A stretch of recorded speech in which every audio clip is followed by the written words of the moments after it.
Good morning. Welcome to Morning Moments. I am so glad that you have joined us today. I have a brother all the way from Arizona joining us today. He is a author, speaker. They have a foundation he's going to tell you about. And I first saw him on television sharing his story of cancer. And as a nurse, I'm just absolutely thrilled to see his foundation that's going. Chuck, welcome. Chuck Keels, welcome to Morning Moments. Thank you so much for inviting me on the call. I love this. Love it. Tell me, what do you do and why do you do it?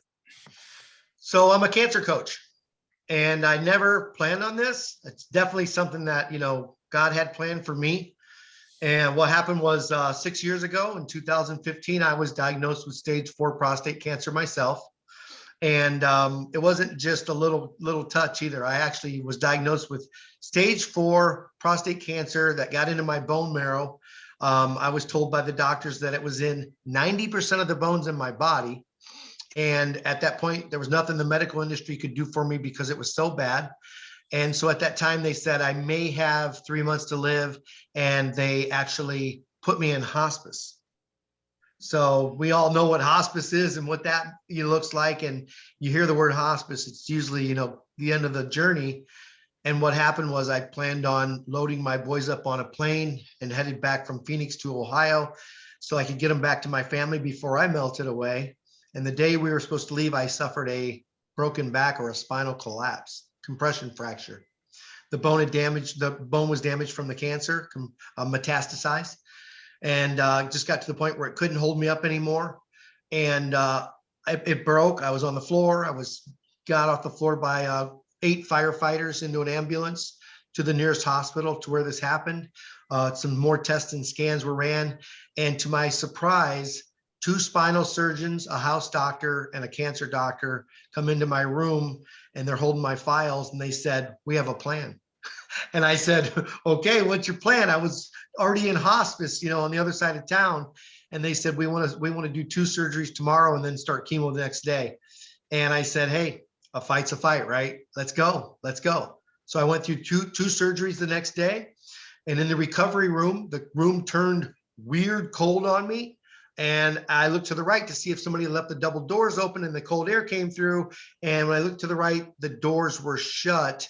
And I'm thinking, what is going on here? And as I pan back to my left, I jump and I'm looking at a brown robe, white scarf, beard, and just a shadow of his face.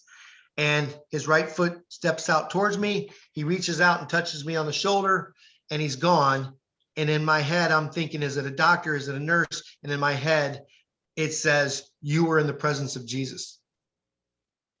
So I have this divine experience with Jesus himself. I'm freaking out. What was that? And that day, all the pain stops from the surgeries, from the broken back, from the cancer. I was already on liquid morphine. If you know what that's like, to numb your body up so you don't, feel anything. And then that night, I actually had an experience where I was laying in the bed feeling sorry for myself. And I hear this voice and it says, "As long as you're alive, be fully alive. As long as you're alive, be fully alive." And I'm going, wow. So instead of just going to the bathroom and washing my face and getting ready for bed, I went on the hospital floor, walked 2 laps, got back to my bed, turned off the lights, washed my face, got back to bed. And I looked at the ceiling. I go, "Hey, God, I haven't been close to you. I've been kind of, I would say, spiritually lost my entire life trying to figure things out on my own. And I know you've been trying to get my attention. You got it now." And I say, if you can do this, I just walked 2 laps on the hospital floor with no pain after a surgery this morning and a broken back. You got my attention. I surrender my life to you 100%. And I can't do this. You orchestrate my life.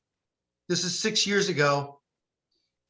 That journey has turned into meeting the love of my life and getting married in my 50s, thinking I'm going to grow old by myself.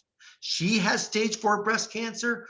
So together, we had so many people calling us, asking us, "What do you do for this, this, and this?" And we started Living Hope Cancer Foundation. And Living Hope Cancer Foundation coaches cancer patients and caregivers for free, for free.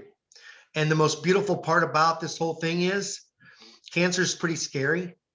And so we're talking to them about a lot of things that we put into that's going to help the human body and the mind. And at the end of the call, I'll ask them if I can pray for them. And every one of them, believer or non-believer, say yes. So it's a really beautiful thing. The easiest way to find us is getupandlive.org. Get up and live. Hey, and go out if you can't remember it, tattoo it on your body. There you go. Getupandlive.org. But we've got some amazing things happening with the foundation. And like you said, you've seen me on TV. I was contacted by the 700 Club, and we had a movie crew at our house for a day about a couple months ago, and it hit on 700 Club, and the calls started pouring in from all over the world. And it's all God's orchestration, and it's absolutely beautiful. You got a book that goes with that too, right? Yeah. So I wrote my own book before I met Hannah. Hannah was in the process of writing her book when we met. And that was kind of one of the reasons why we met, was because she was telling my cousin, how do you publish this? And she goes, I can't believe I've never introduced you to my cousin, Chuck. He published a book and he had a unbelievable, miraculous cancer story. So that's when we started hanging out, having coffee, talking about cancer and our faith and our being single parents, and helped her publish her book.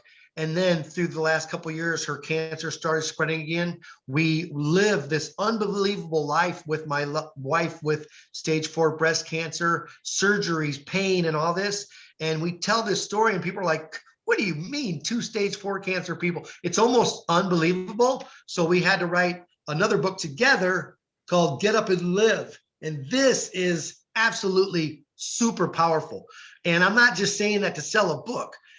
The story that you just heard me tell, that's a fraction of what's in this. Yeah. And this is me and my wife's story when your wife can't sit up and you're helping her sit up in pain after surgeries and cancer spread to help her eat and brush her teeth. And where do you get the strength from to do these things? And it's completely came from our faith and our walk with Jesus. You know, there are many people, they may not be going through stage 4 cancer. They may not be going through some of the troubles and trials and valleys that you went through, but they need that statement, get up and live. There's never been a time we need to get up and live more than today. And today is the day of salvation. Today is the day for you to get up and live and do what the purpose, the process, the call that God has given you, the hope that he's given you. God's got a plan for each one of your lives. And as my brother and his wife has discovered, they got a plan, and God's got a gifting for them to share the story. Some of you've got a story to share too. Absolutely. No, everybody in this world has challenges. I don't care how much money you got in the bank. I don't care what your lifestyle is. Everybody has challenges because we're all human. And so what happened was, we talk cancer. We're a cancer foundation. The people that didn't have cancer started calling me, hey, Chuck, I couldn't put your book down. I read it from front to back, and I don't have cancer, and it's changing my life. It's changing my life.